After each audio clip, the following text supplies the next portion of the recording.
Welcome to KV classes. Today we will discuss about fundamental analysis of investment. चलिए तो देखिए, जब भी हम कहीं पर भी किसी सिक्योरिटी में इन्वेस्टमेंट करते हैं तो इन्वेस्टमेंट करने से पहले जो भी इन्वेस्टर होता है वो सबसे पहले क्या करता है, फंडामेंटल एनालिसिस एंड दूसरा टेक्निकल एनालिसिस करता है। उसके बाद ही वो डिसाइड करता है कि भाई उसे उस सिक्योरिटी में इन्वेस्ट करना है या फिर नहीं करना है। चलिए तो आज हम अपने इस लेक्चर में डिस्कस करने वाले हैं फंडामेंटल एनालिसिस के बारे में।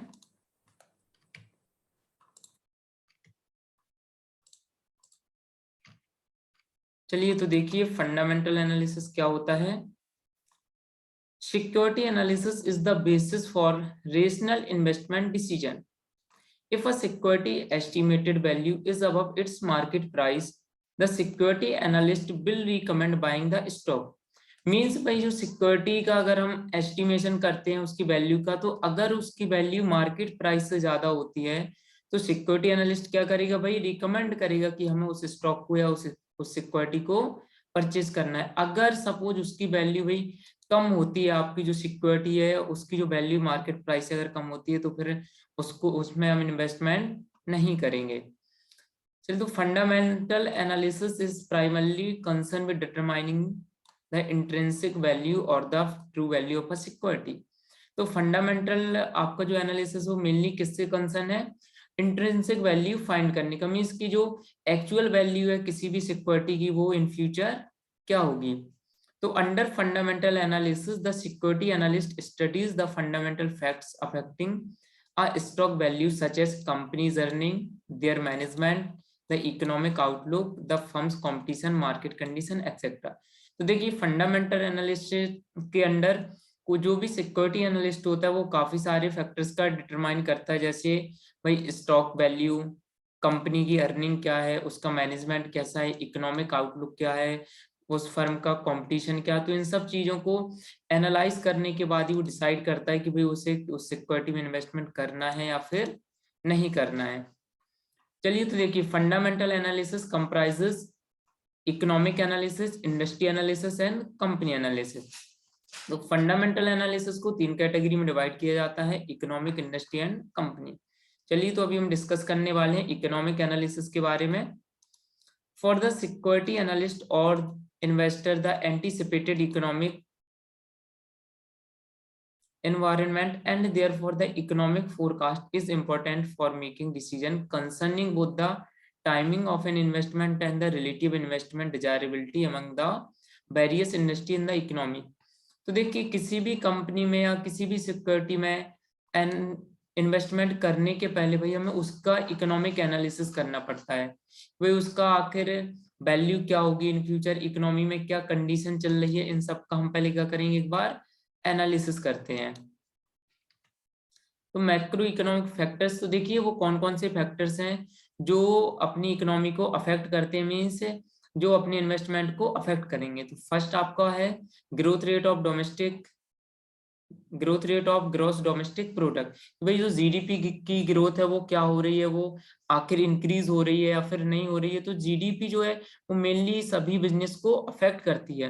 अगर आपका जीडीपी ग्रोथ अच्छा है इसका मतलब आपका कंट्री में जो प्रोडक्शन है वो भी इंक्रीज होगा, और जब ज्यादा प्रोडक्शन होगा तो भाई उस टाइम पर हम क्या है कि उस सिक्योरिटी में इन्वेस्टमेंट कर सकते हैं, क्योंकि उस पर हमें ज्यादा से ज्यादा रिटर्न रिसीव होगा। Next is saving and investment. भाई सेविंग एंड इन्वेस्टमेंट एक मेनली पार्ट होता है जो भाई अफेक्ट करता है किसी भी इकोनॉमी को। अगर जितनी ज्यादा सेविंग होगी पीपल के बीच वो उतना ही इन्वेस्टमेंट कर पाएगा। नेक्स्ट है आपका इंडस्ट्री ग्रोथ रेट। भाई इंडस्ट्री की क्या ग्रोथ है जिसमें हम आखिर इन्वेस्टमेंट करने जा रहे हैं, तो हमें उसका भी पहले डिटर्मिनेशन करना पड़ेगा। अगर उसकी ग्रोथ रेट अच्छी है तो फिर हम उस इंडस्ट्री में इन्वेस्टमेंट कर सकते हैं। नेक्स्ट है प्राइस लेवल एंड इन्फ्लेशन। वही जो इन्फ्लेशन होता है कंट्री में, इकोनॉमी में, वो भी बहुत ज्यादा अफेक्ट करता है किसी भी सिक्योरिटी में इन्वेस्टमेंट करने के लिए। अगर आपका इन्फ्लेशन बहुत ज्यादा है इकोनॉमी में, तो भाई जो उस टाइम पर प्रोडक्शन है वो बहुत कम होता है, क्योंकि प्राइसेस वगैरह हाई हो जाते हैं, तो उस टाइम पर इन्वेस्टमेंट करना एक सही डिसीजन नहीं होता है। तो हमें इन्फ्लेशन का भी बहुत ज्यादा ध्यान रखना पड़ता है इन्वेस्टमेंट करने से पहले। तो देखिए एग्रीकल्चर एंड मानसून। तो जो आपका एग्रीकल्चर है वो डायरेक्टली एंड इनडायरेक्टली कहीं ना कहीं से भाई सभी वो इंडस्ट्रीज को इम्पैक्ट करती है, अफेक्ट करती है, क्योंकि बहुत सारी जो इंडस्ट्रीज जो आपकी भी शुगर कॉटन इंडस्ट्री है, टेक्सटाइल है, फूड प्रोसेसिंग इंडस्ट्री है, वो डायरेक्टली एंड इनडायरेक्टली कहीं ना कहीं से वो आपके एग्रीकल्चर सेक्टर से रिलेटेड होती हैं। और एग्रीकल्चर पर जो इम्पैक्ट पड़ता है वो कहीं ना कहीं आपकी इंडस्ट्री को भी इम्पैक्ट करता है। नेक्स्ट है इंटरेस्ट रेट। तो इंटरेस्ट रेट भी बहुत ज्यादा अफेक्ट करता है किसी भी सिक्योरिटी में, भाई हमें इन्वेस्टमेंट करना है या नहीं करना है। सपोज आपका भाई इंटरेस्ट रेट कम है तो हमें लोन वगैरह भाई इजीली मिल जाता है, जो फर्म है तो उनका प्रोडक्शन भी उस टाइम पर हाई होता है, तो उस टाइम पर हम इन्वेस्टमेंट कर सकते हैं, क्योंकि जितना ज्यादा फर्म की सेल्स होगी, प्रोडक्शन होगा, उतना ही उसमें प्रॉफिट होगा और उतना ही वो अपने इन्वेस्टर को रिटर्न दे पाएगी। नेक्स्ट है आपका गवर्नमेंट बजट एंड डेफिसिट। तो जो गवर्नमेंट बजट है वो भी बहुत ज्यादा अफेक्ट करता है किसी भी इंडस्ट्री को, क्योंकि बजट में भाई अलग से प्लान किया जाता है कि हमें किस इंडस्ट्री पर कितना एक्सपेंस करना है और कितना ज्यादा हम बोरो करना है गवर्नमेंट को और कितना ज्यादा एक्सपेंडिचर करना है। द टैक्स स्ट्रक्चर, तो tax structure also affect the company, because भाई जितना ज्यादा टैक्स रेट होगा उतनी ही भाई कम इनकम हो पाएगी कंपनी की और उतना ही वो कम रिटर्न प्रोवाइड करेगी। नेक्स्ट है आपका balance of payment, forex reserve and exchange rate. तो आपका जो बीओपी होता है, बैलेंस ऑफ पेमेंट, जो हम अदर कंट्री से सेल्स एंड परचेज कर रहे होते हैं, तो वो भी आपका अफेक्ट करता है इकोनॉमी को। नेक्स्ट है इंफ्रास्ट्रक्चरल फैसिलिटीज एंड अरेंजमेंट। तो भाई जो आपकी इंफ्रास्ट्रक्चरल फैसिलिटी जैसे पावर हो गया और आपका भाई रोड हाईवे हो गए एंड आपका ट्रांसपोर्टेशन हो गया, वाटरवेज हो गया, एयरलाइंस हो गया, तो सभी ना, तो सभी चीजें जो आपका बैंकिंग सेक्टर भी होगा, तो कहीं ना कहीं सब कुछ आपकी इकोनॉमी को अफेक्ट करते हैं। नेक्स्ट है डेमोग्राफिक फैक्टर्स। तो demographic factors also affect an economy. The demographic data details about the population by age, occupation, literacy and geographic location. Next is sentiments. The sentiment of consumer and business can have an impact bearing on economic performance. Higher consumer confidence leads to higher expenditure and higher business confidence leads to great business investment. तो ये था अपना economic factors के बारे में जो भाई affect करते हैं अपनी इकोनॉमी को। अब आपका जो सेकंड है फंडामेंटल एनालिसिस में, वो होता है आपका इंडस्ट्री एनालिसिस। तो हम भाई किसी भी इंडस्ट्री में इन्वेस्टमेंट करने से पहले, किसी फर्म में इन्वेस्टमेंट करने से पहले उसका इंडस्ट्री एनालिसिस करते हैं। मीन्स हम भाई देखते हैं कि जो आपकी इंडस्ट्री है वो ग्रोथ इंडस्ट्री है या फिर स्टेगनेंट इंडस्ट्री है, क्योंकि जो ग्रोथ इंडस्ट्री होती है वो ज्यादा बेटर होती है भाई इन्वेस्टमेंट करने के लिए in comparison to stagnant industry. तो for an industry analyst industry life cycle analysis, characters and classification of industry is important. तो हम इंडस्ट्री एनालिसिस के अंडर स्टडी करेंगे भाई इंडस्ट्री लाइफ साइकिल की, उसके कैरेक्टर की एंड क्लासिफिकेशन ऑफ इंडस्ट्री की। तो देखिए आपका इंडस्ट्री लाइफ साइकिल एनालिसिस क्या है। Many industrial economists believe that the development of almost every industry may be analyzed in terms of following stages. देखिए इंडस्ट्री डेवलपमेंट की कौन कौन सी स्टेजेस होती हैं। एक तो आपका सबसे फर्स्ट होता है आपका इंट्रोडक्शन, जब भाई किसी भी हम इंडस्ट्री को इंट्रोड्यूस करते हैं। देन उसका आता है एक ग्रोथ पीरियड, जिस टाइम पर वो बहुत ज्यादा ग्रोथ कर रही होती है, मीन्स डेवलपमेंट पर होती है। फिर आता है कि मैच्योरिटी, कि वहां पर वो मैच्योर हो जाती है, वहां पर उसका मतलब हायर लेवल हो जाता है ग्रोथ का। फिर उसके बाद वो क्या डिक्लाइन होना स्टार्ट कर देती है। तो हमें भाई इन्वेस्टमेंट करने से पहले इंडस्ट्री में देखना पड़ेगा कि आखिर जो इंडस्ट्री है वो अभी इंट्रोडक्शन पर है या फिर उसका अभी ग्रोथ टाइम चल रहा है, अब वो मैच्योरिटी लेवल पर है या फिर डिक्लाइन पर है। क्योंकि जब भी इंट्रोडक्शन का टाइम होता है तो उस टाइम पर न्यू आइडिया का एक जनरेशन होता है, तो भाई बहुत सारे जो फर्म है, जो एंटरप्रेन्योर है, वो सोचते हैं कि भाई इसी इंडस्ट्री में क्यों ना हम भी स्टार्ट करें। तो उस टाइम पर कंपटीशन बहुत ज्यादा बढ़ जाता है। एंड रैपिड ग्रोथ स्टेज पर क्या होता है भाई, इंडस्ट्री अपनी जो मेन ग्रोथ स्टेज होती है बहुत ज्यादा, उस टाइम पर उसकी सेल्स होती है, उसका market share and financial position भी बहुत अच्छी होती है, तो उस टाइम पर भाई इन्वेस्टमेंट करना डिजायरेबल होता है, हम इन्वेस्टमेंट कर सकते हैं। देन आता है आपका मैच्योरिटी एंड स्टेबलाइजेशन स्टेज। इस स्टेज पर क्या है, जो कि हायर ग्रोथ होती है इंडस्ट्री की, वो उस पर पहुंच जाती है, फिर उसके बाद क्या हो जाता है, उसका डिक्लाइन स्टेज स्टार्ट हो जाता है। तो मैच्योरिटी के बाद आपका आता है डिक्लाइन स्टेज, जहां पर वो हमें टेक्नोलॉजी चेंज करने की नीड होती है, कस्टमर का टेस्ट एंड प्रेफरेंस चेंज हो जाता है, तो वहां पर फिर वो डिक्लाइन स्टेज स्टार्ट हो जाती है। तो हम इन्वेस्टमेंट करने से पहले इन सब का भी एनालिसिस करना पड़ेगा कि भाई जिस इंडस्ट्री में हम इन्वेस्टमेंट कर रहे हैं अभी उसका इंट्रोडक्शन स्टेज चल रहा है, ग्रोथ स्टेज है, या फिर डिक्लाइन स्टेज है, या मैच्योरिटी स्टेज है। देन है आपका क्लासिफिकेशन ऑफ इंडस्ट्री। तो इंडस्ट्री को भी भाई डिफरेंट कैटेगरीज में क्लासिफाई किया गया है। जैसे आपका हो गया है ग्रोथ इंडस्ट्री। तो growth industries, these industry have a special feature of high rate of earning and growth in expansion independent of the business cycle।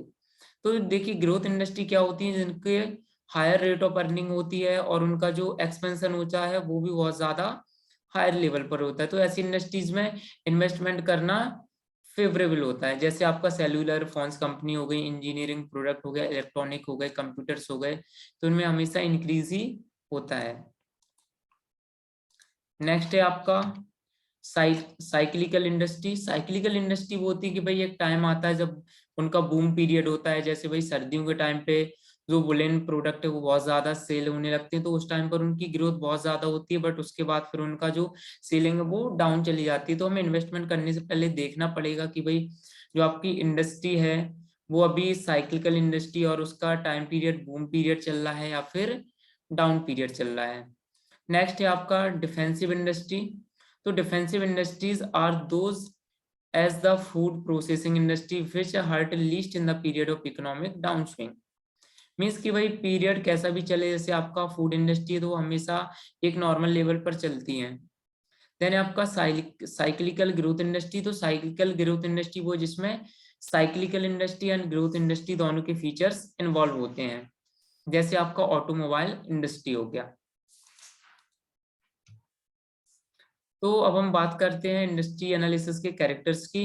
तो भाई इन्वेस्टमेंट करने से पहले हमें देखना पड़ेगा कि उसकी सेल्स एंड अर्निंग परफॉर्मेंस कैसा है, नेचर ऑफ कंपटीशन क्या है, रॉ मटेरियल एंड इनपुट क्या है जिस इंडस्ट्री में हम भाई इन्वेस्टमेंट करने का सोच रहे हैं, attitude of government towards industry, management क्या है उस कंपनी का, लेबर कंडीशन क्या है उस कंपनी की, नेचर ऑफ प्रोडक्ट लाइन क्या है, capacity install and utilise, industry share price की क्या है, रिसर्च एंड डेवलपमेंट कैसा है उस इंडस्ट्री का, एंड पॉल्यूशन स्टैंडर्ड उस इंडस्ट्री का किस लेवल पर है।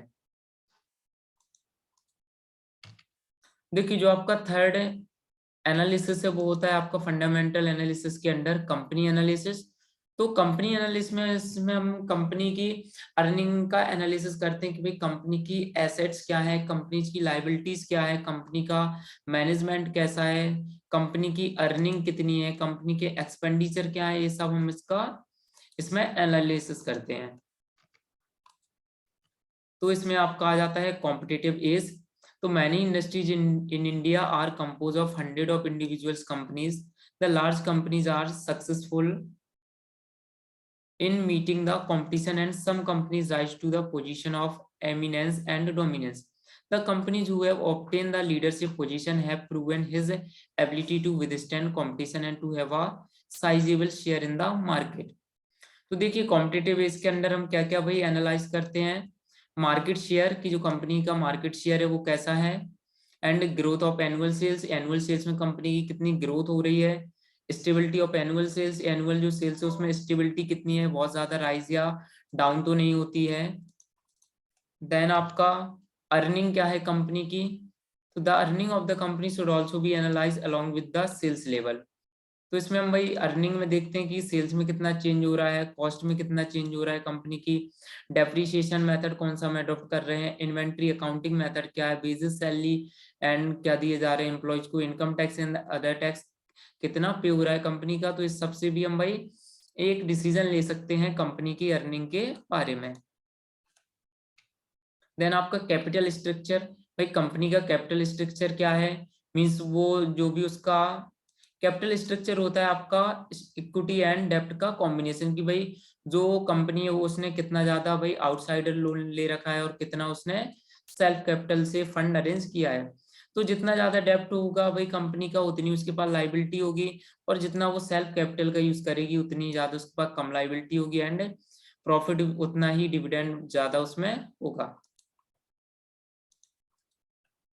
नेक्स्ट है आपका मैनेजमेंट। तो भाई कंपनी का मैनेजमेंट कैसा है, अगर जितना अच्छा मैनेजमेंट होगा उतनी ही अच्छी कंपनी की अर्निंग कैपेसिटी होगी। नेक्स्ट ऑपरेटिंग एफिशिएंसी, भाई कंपनी की ऑपरेटिंग एफिशिएंसी कितनी है।